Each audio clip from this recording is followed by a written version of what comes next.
ये बातचीत एक मामूली सवाल से शुरू हुई, मगर उसके पीछे छुपा तूफान किसी को नजर नहीं आ रहा था।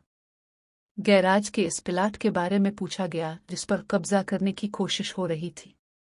सवाल यह था कि आखिर किस मजिस्ट्रेट से बात हुई है और क्या अदालत वाकई इस मामले में कुछ मदद कर सकती है।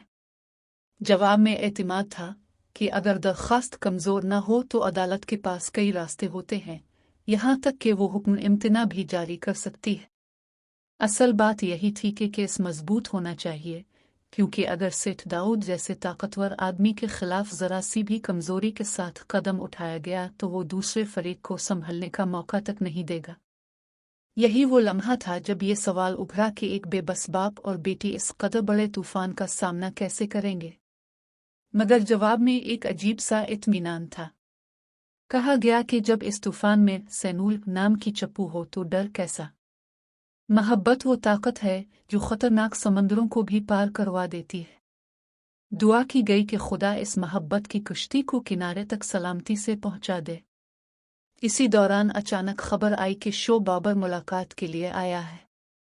ये वही थानेदार था जिसके इलाके में असलम और सुनविल रहते थे।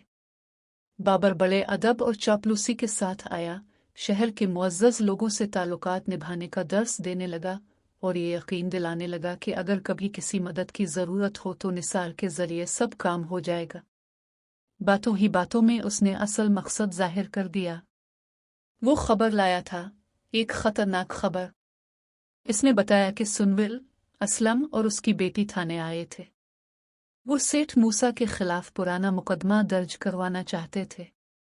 इल्ज़ाम यह था कि बरसों पहले जुआ खेलने के दौरान असलम पर तशद्दुद किया गया, वो घर ना पहुंच सका और उसी सदमे में इसकी बीवी मर गई।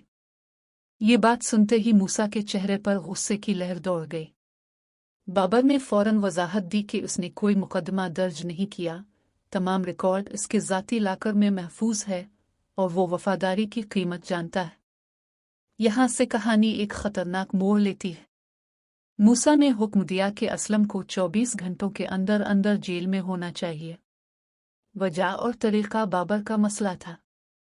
साथ ही ये भी वाज़े कर दिया गया कि सुनविल से वो खुद निपटेगा और इस लड़की को उसकी जुर्रत की कीमत चुकानी पड़ेगी। दूसरी तरफ पिया यूनिवर्सिटी जाने से इनकार काफ